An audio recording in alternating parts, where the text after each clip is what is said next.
Kelsey, I know a little bit about you because we did chat Yeah. previously, but you live in San Diego. hmm You homeschool your children, Yes.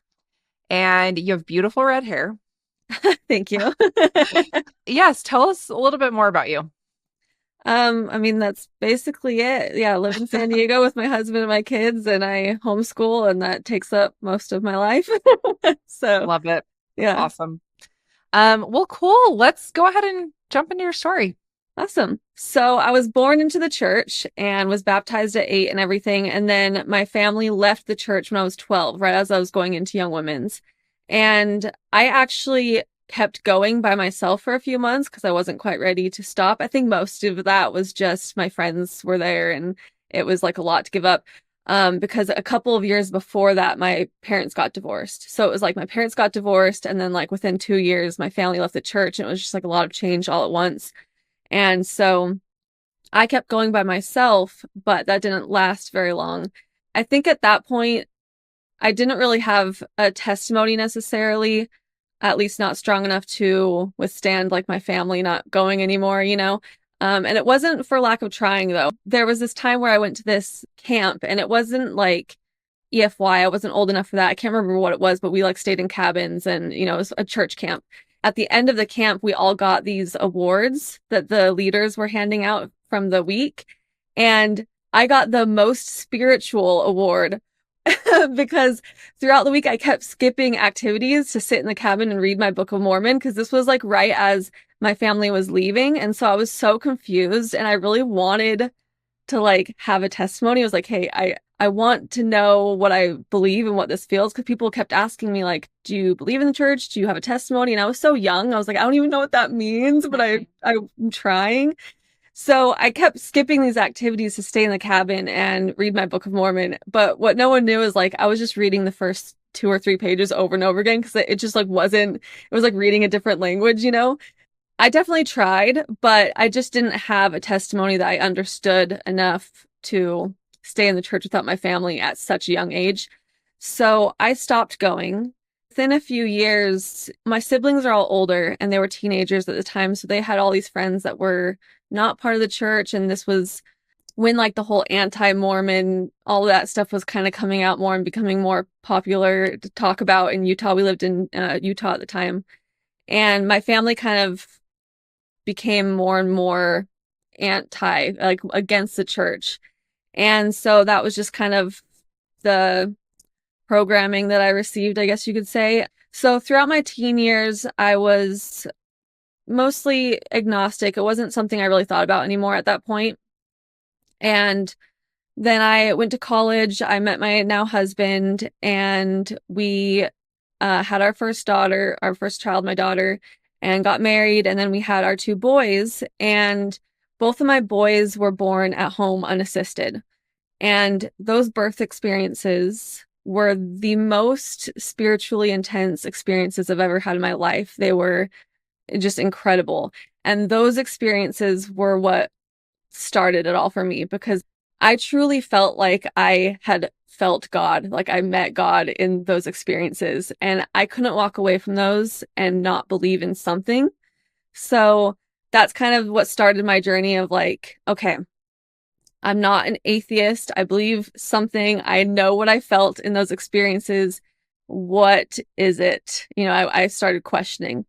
So at that point, I actually considered going back to an LDS church, mostly out of convenience. I still lived in Utah at the time. There's churches everywhere. There was one right across the street from me. I had newborns. And so it was easy. And at that time, I didn't fully understand doctrinal stuff, right? I didn't understand the doctrine of the church or how it differed from other churches. So it just seemed like it's a church. I could start there. So I actually reached out to one of my good childhood friends who was always like really strong in the church. And I messaged her and said, hey, I'm considering going back to church. I really want to figure out what it is that I believe in. And I was just wondering if I could talk to you about that. And she was like, well, actually, I've left the church. It's all lies. It's Oh, an evil cult. And oh, Joseph Smith is awful and all this stuff. And she sent me the CES letter and she sent me a bunch of anti-Mormon books and she was like, don't do it. And that was like a shock to me. So I read all of that and I was like, oh, well, glad to know, geez, I almost did that. So I started going to a non-LDS, just non-denominational church instead. And that only lasted like a month or two. Part of it was because, again, I had young babies. My husband isn't religious at all. So he would come sometimes to like help me with the kids and be supportive, but he wasn't like in it for himself. And so it was just like a lot. And at that same time, I started getting really into New Age spiritualism. So I learned about what Reiki is and like that kind of stuff. And I got really into that, and that kind of pulled me away. And I went really deep into that path for years and years. I became a Reiki healer. I got attuned, is what they call it. So I did that and I offered it as a service. I got really into tarot.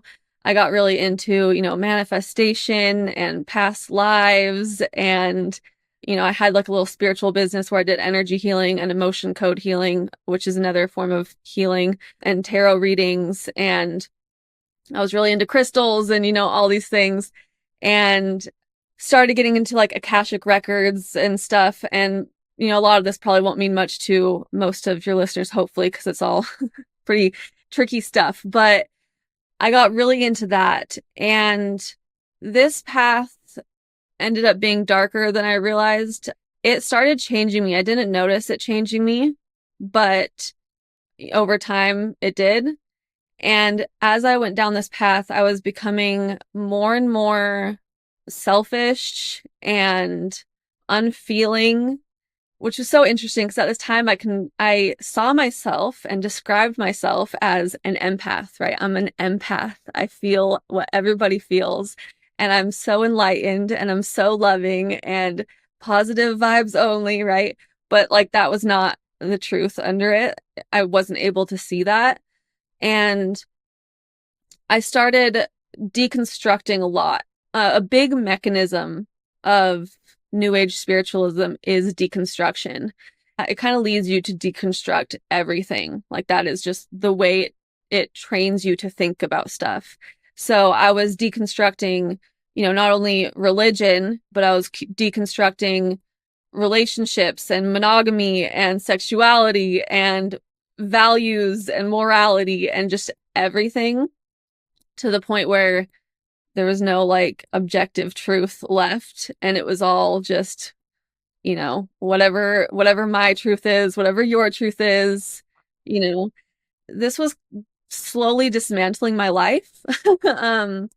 Like I said, I was deconstructing my ideas around monogamy and sexuality. So at this time, I was deciding that I was a bisexual, I was polyamorous. I really believed that like non-monogamy was the enlightened choice, and that people who don't want to live that way or can't live that way just can't because they're just not as enlightened as I was. What did your husband think about that? Like, what did he think about that and like this whole journey in general? He is like one of the most supportive guys ever. So when it came to just the New Age stuff, like in general, he was like, sure, like if you're into that, whatever. When it came to like the non-monogamy stuff, he was like, I don't have any interest in that. Like he was just really like surprised or confused. And I think a lot of the time he was just like treading carefully because he just didn't want like our family to fall apart. He's just very, I'm very like reactionary, I believe something and follow it, this, and he's very like, let's take things slow.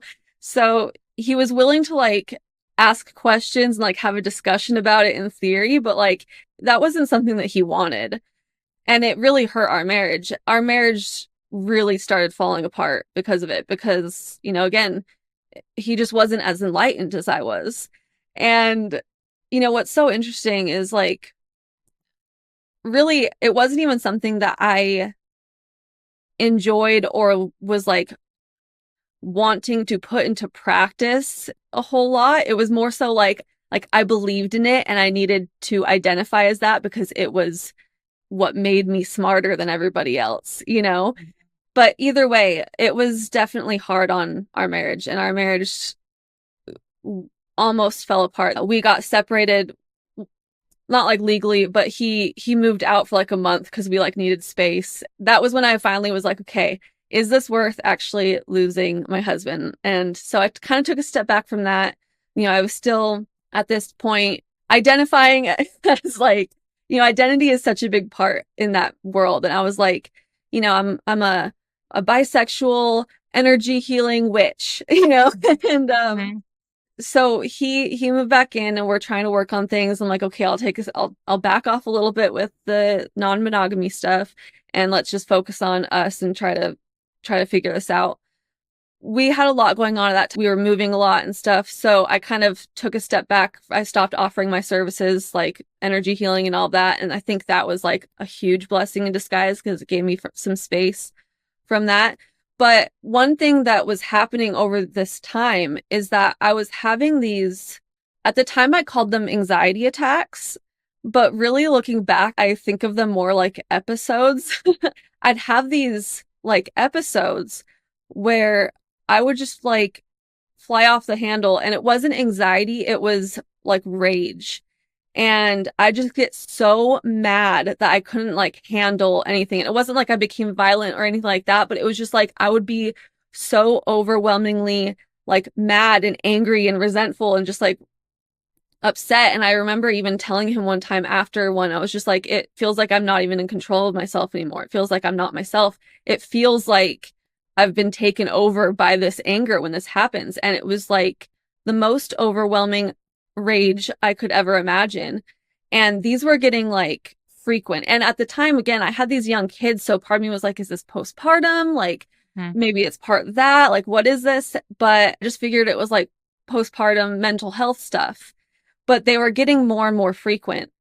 What's so interesting too is like you had a video a while back. I can't remember what the guy's name is now or what, but he was talking about like the metaphysical stuff. Tony Child, the new Yeah. age.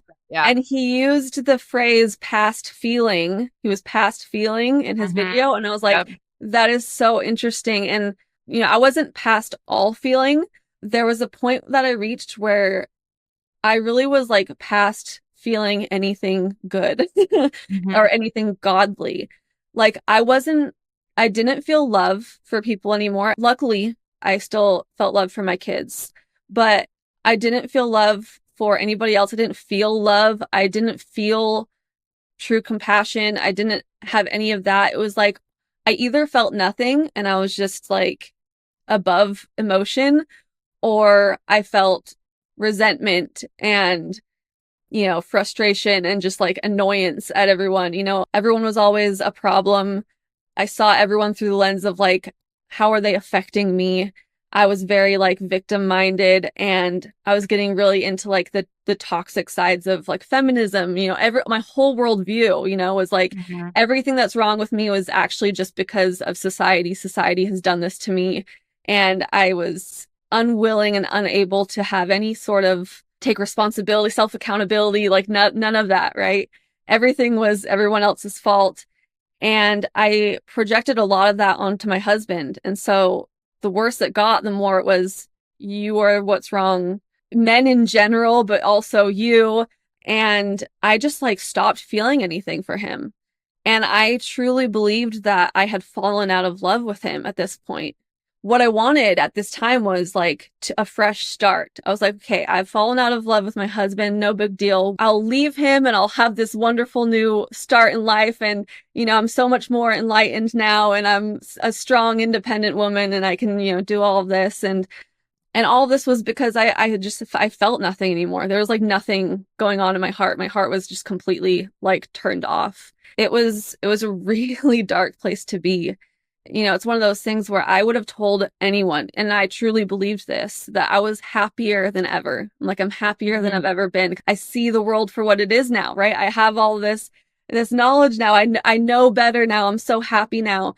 But like I was at this point, these episodes were like daily. I was miserable, had suicidal ideation at times. I was again wanting to dismantle my family, and like just didn't even think about how that would affect like my kids, you know. I was just like a completely different person. I turned into someone that I had never been. It was really scary. I finally reached a point where I couldn't lie to myself anymore. I was so low. I was starting slowly to see, there's so much going on in society and the culture and stuff that was making me like kind of second guess ideas that I was starting to have. And it seems like it was out of nowhere. It was such a crazy thing. But one day I just like had a breakdown moment where I was like, is everything that I've come to believe wrong? And I don't even really know how I got there. Cause again, it was like, I was so convinced that I was like the rightest person in the world about everything, you know, blessing from Heavenly Father or something. I just had this moment where something cracked through and I started wondering, again, is God real? Like, am I really in this alone? Because I was so in this darkness and it was just, I was lost. I was like really lost. And I don't even know again what led me to do this, but I had my cliche, except not cliche at all, but moment where I literally fell to my knees. I was like in my room by myself and I knelt down and I was like, okay, I have no idea what it is that I believe in. I don't know if I believe in you, God. I don't know if I believe what I believe in anymore. I'm so lost. I'm so confused. But if you're real, then I want to know. And I can't pretend to believe in you. I can't pretend to have faith. So I need an answer because if you're real, I want to follow you. I will change if you're real, but I need an answer. And I had the most beautiful and overwhelming experience feeling. And this part is so frustrating for me to try to describe because it's one of those things you just can't put into words.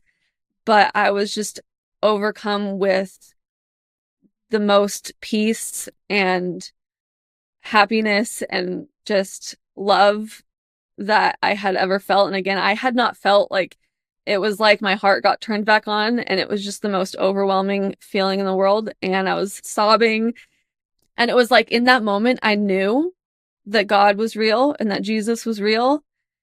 It's so hard to like explain how powerful this feeling was to people who haven't had that experience, but it's like when someone's telling a story and they're like, do you remember that? I'm like, oh no, not at all. And there's nothing, but then like they say something and you're like, and it sparks the memory. And then all of a sudden you remember it all and you're like, oh yes, right? That's like kind of what it felt like. It was like, I didn't know it all.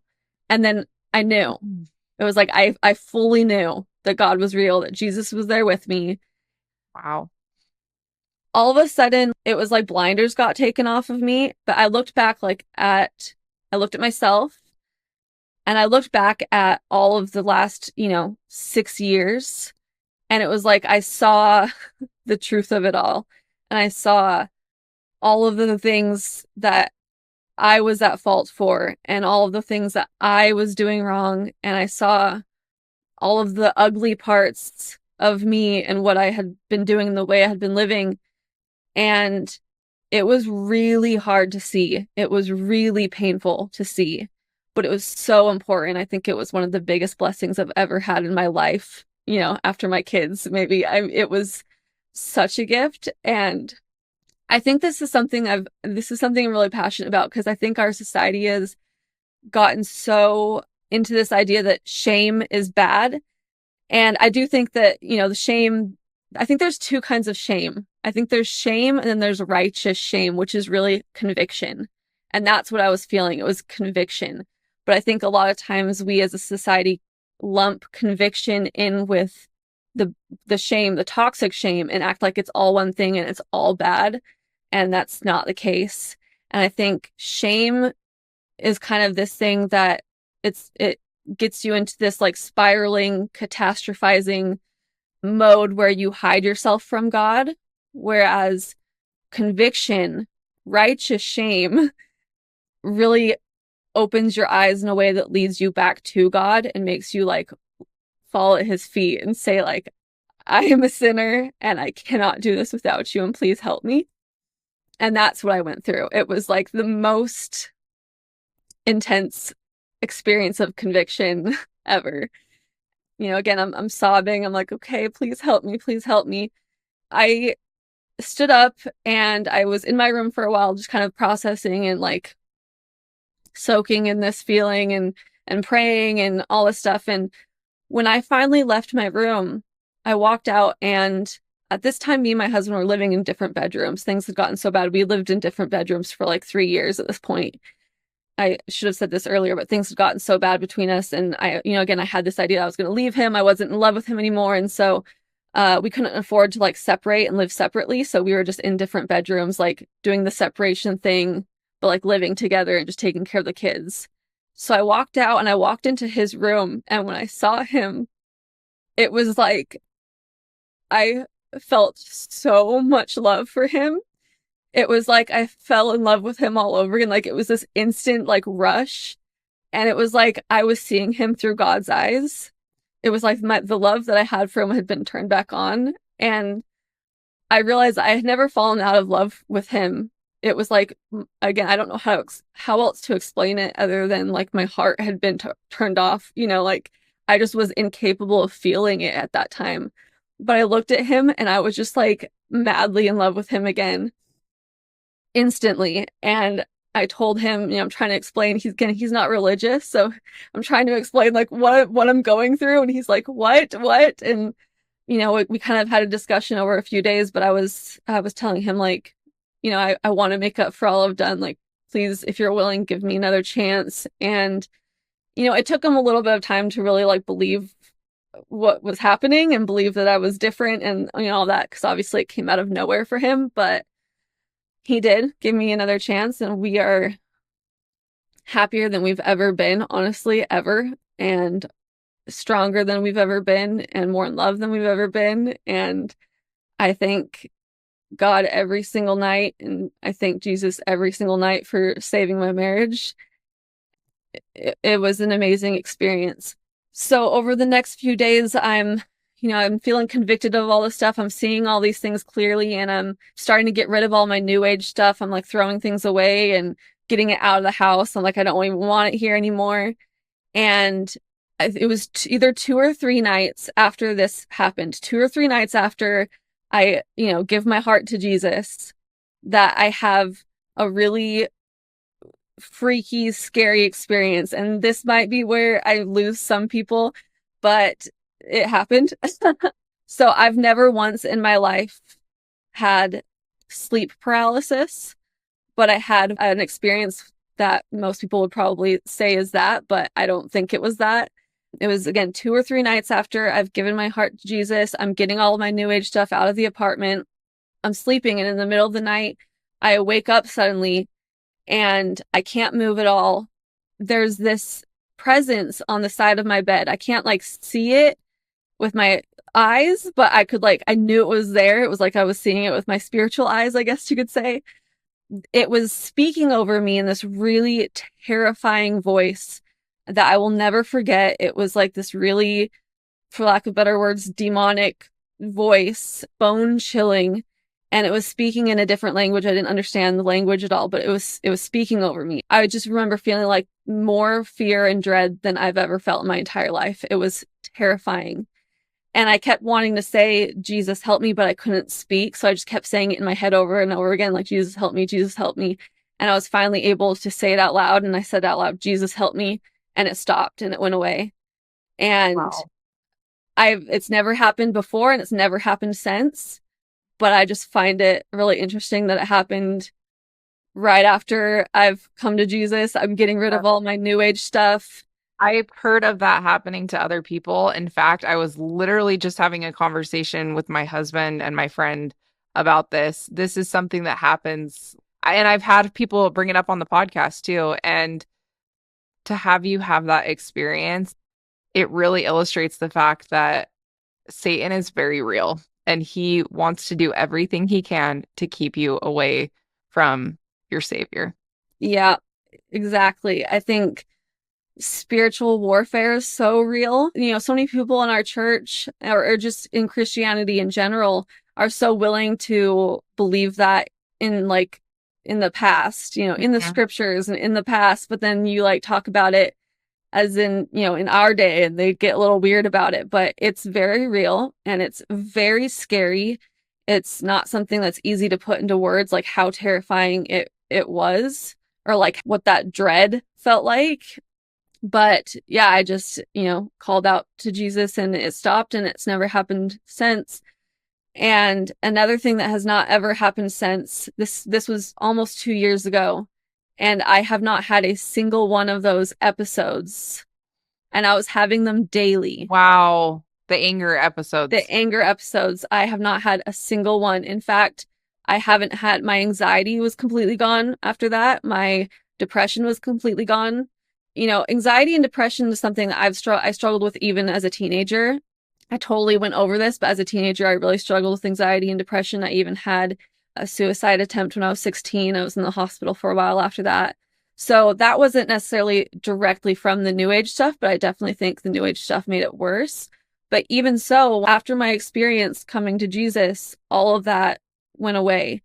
And I say that very carefully because I know there's a lot of people who are Christians, who have given their heart to Jesus, and they still struggle with their mental health and they struggle with those things. And so I know that could be really frustrating to hear. And everyone is so different. If it makes anybody feel better, there's plenty of things I still struggle with, that I pray for help with, and I haven't received help in the way I would like yet. You know what I mean? So we all have our things. That's just my honest story, is that my mental health became so much better. And again, that was almost 2 years ago. I haven't had a single anxiety attack episode, nothing. It was pretty miraculous. And again, all of the ways that I had come to see the world through, my time in the New Age and all of that was just reversed because I looked back and seen all of that like without the filter on. And it was just like, I became a different person overnight, basically. I used to think that Christians were kind of melodramatic a little bit when they talk about like their born again experiences and how they, got a new heart and they became a new person. I was like, yeah, whatever. But that really is what happened for me. So from there, I'm like, okay, I need to go to church. I need to find a church. And I had no idea. I didn't understand the differences between all the denominations and everything. I knew, LDS church, the Church of Jesus Christ of Latter-day-Saints, was a no-go because I had read the CES letter. Like that was not something that was even on my radar. I was like, that's not even an option. But I start watching all these things on YouTube, Christians on YouTube, and I find a church and going to this church, and I the people were very nice, but I'm not one that can just like go to church on Sunday and not think too much about stuff. Like I really like studying doctrine and like understanding it. And so as I'm studying doctrine, I start having these little things pop up where it was like disagreements. The first one was the Trinity. I'm like, I have questions about the Trinity because I don't really, when I read my scriptures, when I pray, I believe Jesus is the Son of God, that they're different. And this was the first time that I was taken aback, because if you even bring that up in a non-LDS church, they're like, well, then you're not saved. And yeah, exactly what happened. I brought these questions up. I'm like, I don't, is this a big deal? Is it a big deal that I see this differently? And they're like, yes, because if you don't believe in the Trinity, you're not believing in the right Jesus and you're not saved. So this is a big issue. And I'm like, well, I know I'm saved. Like, why would Jesus like completely change my heart, right, save my life, save my marriage, save my family, like completely turn my life around, then just take it away because I don't understand this. It was just so odd to me. And so then they kept saying, you need to study your scriptures more. But the more I studied my scriptures, the more I prayed about it, the more I was just convinced that I wasn't wrong about it, that the Trinity was not something I needed to believe in.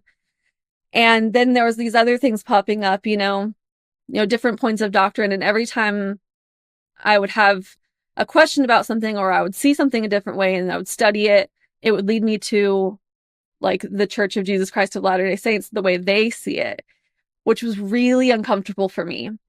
And at the time, I started getting these promptings from the Spirit to go back to that church, to our church. And that was really uncomfortable to me because logically I was like, no, it's all lies. I'm like talking back to the Spirit, like, do you even know what Joseph Smith did? Why are you telling me, yeah. Do you know the church history? And I even started diving back into anti-Mormon stuff again, because I was like trying to convince these promptings that they were wrong. And like, don't you remember why we're not going to that church in the first place? Like, there's all these reasons, remember? Mhm. But the more I watched anti-Mormon stuff, the stronger the promptings got. And that was so confusing to me. Then one day I came across YouTube channels that helped open my mind. And I think the first one was a Ward Radio video.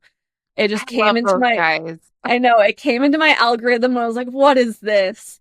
And I don't even remember what video it was, but I like watched one.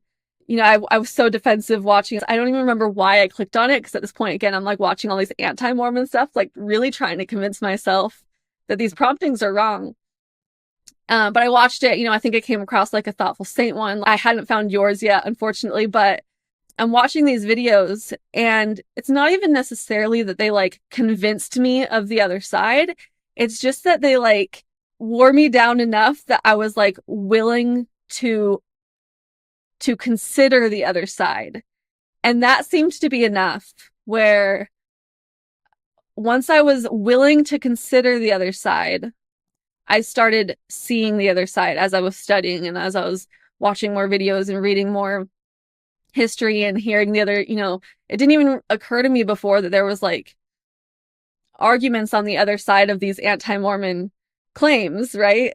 So once my mind was a little bit open, it was like they got their foot in the door. All of these other perspectives started coming to me in various different ways. And that's when I was like, okay, I will go to the church. I'll show up one day. I'll go. We'll see. And I went to a church, my now ward, and I walked in the building and I had that feeling again where it was like I just knew. And it was like I was remembering something and I was like, oh, this is right. And it wasn't logical at all, and I couldn't explain it at all. And to be honest, it wasn't even something I really wanted. Like, there's all these people that will tell me, like, well, you wanted to believe in it. I'm like, I really didn't. I really didn't, though, actually. Like I was trying to unconvince myself. That's how much I Yeah, didn't want it. like, I really, really thought that it was just the silliest thing in the world. But you know, once you feel something like that, you Right. can't not feel it. And so started going to church, and around this time I really was given a really strong testimony of the doctrine. That was like the foundation of my testimony, was the doctrine of the church is right. The way we understand the plan of salvation and, you know, eternal progression and like all of the things that make us different from mainstream, you know, Christianity, I knew to be true based on my, you know, reading the scriptures and praying about it. I was really given a strong testimony of it. And because of that, it was like all of the history stuff, all of the messy history, all the things that the anti-Mormons love to use to sow doubt and stuff, that was all like downstream from that. It was like, well, none of that changes. The doctrine is what my testimony is, and I believe the doctrine is true. And so that was another really big blessing for me, because there's plenty of stuff that I wonder about. There's plenty of stuff I can't necessarily explain yet, or I don't know, you know, as we all do. Yeah. But for me, like I said, it's downstream from where my testimony is. So one way or another, it just doesn't change that I know our doctrine is true. I know our church is true. And if our doctrine is true, then the next step for me was how Joseph Smith had to have been a prophet. And, you know, then I started researching, you know, getting more into the Book of Mormon and studying all the ways how it connects to the old scriptures and just all these things. You're like, well, how do you explain that? You know, like I'm loving the stuff Jonah Barnes is coming out with the Apocrypha, like all that kind of stuff. We're just like, how do you explain that then, you know? So my testimony has really grown in the last year from there. But that's what it started with for me, was like all of this messy anti-Mormon stuff. It just doesn't change the fact that I know the doctrine is true.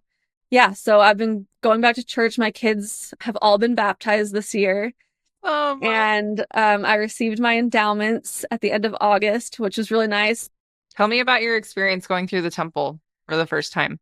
I loved it. And I think, again, it's looking back over my story, there's all these things that I see now were like blessings in disguise. And I actually think, coming from an anti-Mormon viewpoint, prepared me really well. There's so many things in the temple that was like, I think a lot of people who grew up in the church, it can be surprising to them or whatever, but it was like stuff that I had heard about Oh and used yeah. to think is crazy. But as I was preparing for the temple and as I was, preparing to receive my endowments and everything, I was doing a lot of, personal temple prep. Like I read in the language of Adam, like those kind of books that really just helped me see the temple in a new way enough that like nothing really seemed too strange or crazy. So like I didn't have that experience, which I know some people had.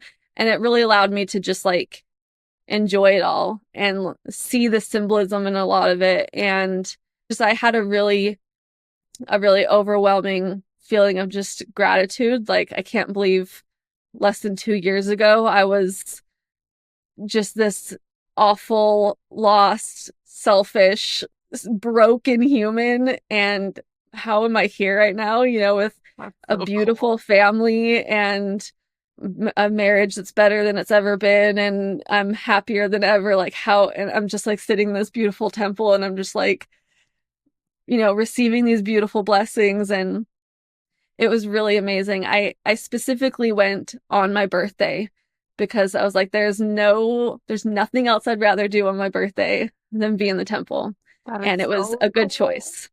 It's been great. And my husband's still not a member, but I'm just so lucky because he is just like the most loving and accepting and supportive guy ever. He, went to all the kids' baptisms and just cheered them on, and he comes to church like once a month at least, and he's super active in the ward. He goes to all the elders quorums activities Oh because he's my like super God. good friends with all of he just loves everyone in the church. He's like the first one to sign up for service things. Like we had a brother in the church that moved recently. He's an elderly brother, and he was the first one to sign up to help him Oh move. my gosh, that And literally gives me the chills. That's so he's amazing. he's wonderful. He like signs up. It was so funny. A few weeks ago, we had this event activity at our church, and they're passing around the sign up sheet in Relief Society for bringing like meal parts of the meal for it. And it gets passed to me, and my name is written down, like our name is written down on one of the things. I'm like, I didn't sign up for that. I'm like all confused. I'm like, did someone sign up for me? Like, did someone just decide for me? Volunteer me to make this? I'm so confused. And I'm like, put a question mark. I'm like, I need to figure this out because it was something I'd never made before. My husband's actually like the cook in the family. Like, I can make pasta. I You can know, relate to that sentiment. Yeah, he worked in food for a long time. So he wasn't like a chef, but he worked in food, around food. So anyways, so I go home and I'm telling my husband about this event. And he's like, "Oh yeah, I signed up to bring food for that." I'm like, "Oh, that was you. That is Okay." So I like amazing. called the lady back. I'm like, "You can put my name back on that." Yeah, my husband did that. He's amazing. He loves everyone in the ward. The ward all loves him. And even if he never joins, I feel like he's like the biggest blessing you know, I can't believe I get to be married to him, and he's amazing.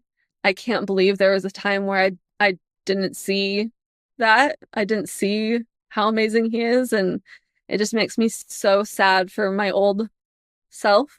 I just couldn't feel anything, but my life has been completely changed, and I could not be happier to be a member of the Church of Jesus Christ of Latter-day Saints now.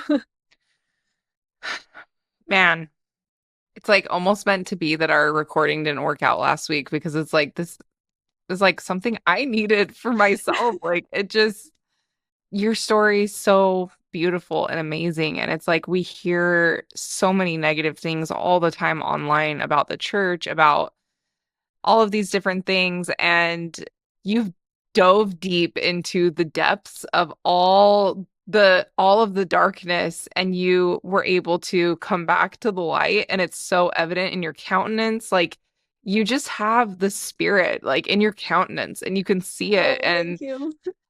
you're such a amazing person for everything that you've done and overcome. And I think it's kind of like becoming very much a trend, I guess, to be into this new age, the crystals and the all of that Mhm. stuff. And I think it's hard because there are some good that comes from like it starts as like meditation and like that's obviously a very positive thing. And then like moving into like the energies in our body and there's truth to that. But I think it's once you take it too far, it's like anytime that it shifts your focus from Christ, that's Hmm. where the problem lies. I mean, what Yeah. are your thoughts on that? No, that's exactly right. And I think that that's actually why New Age is so dangerous because there are there's so much about it that are counterfeits of the restored gospel. And so there's so much about it that feels true and sounds true. You can convince yourself is true because it's a bunch of truth mixed with lies. It's a counterfeit of a part of the restored gospel. And I think that's why a lot of LDS women in specific seem to gravitate towards it because it's so similar to what they already know and feel. Our doctrine does have a bit of, new agey-ness to it, you know what I mean? Like, so there's a lot in it that again that you can just kind of convince yourself is the same, or you can get fooled by it. And that's why it's so dangerous. That's what makes counterfeits so dangerous is that they look like the real thing. Even like, not that meditation is bad, but I think the highest form of meditation is prayer. What is prayer if not Right. meditating with God? Mhm. And would you want to spend this 20 minutes meditating with yourself or just like opening your mind to whatever? Or do you want to spend that 20 minutes meditating with God, which is prayer, which is something you already have? Mhm. I And, love that. there's energy healing, but where does the healing come from? These people they don't have the priesthood, they're not getting it from Christ. Mhm. So where is that coming from? And that's definitely scary and dangerous. For example, with energy healing, a lot of the times, like it would work at first. Like I had clients that, they saw amazing results. I've had amazing results with energy healing. It works at first. And then it's like over time, you need it more and more. And like you don't realize that like your mental health is declining and things are getting worse for you, but you're not connecting the two. And that's what happened to me and a lot of people I knew.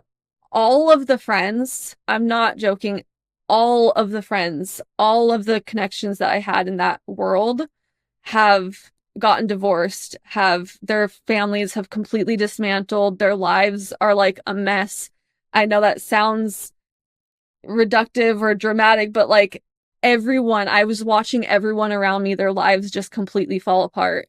And it's really heartbreaking. I was watching this video from a member of our church, and she was talking about she's like getting into the new age stuff.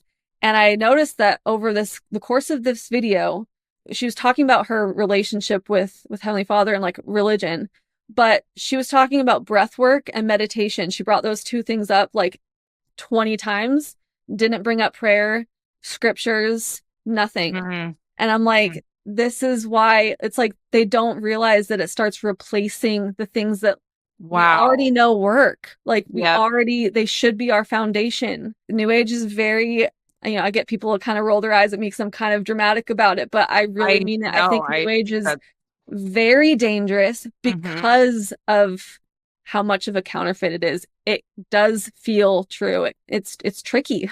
Wow.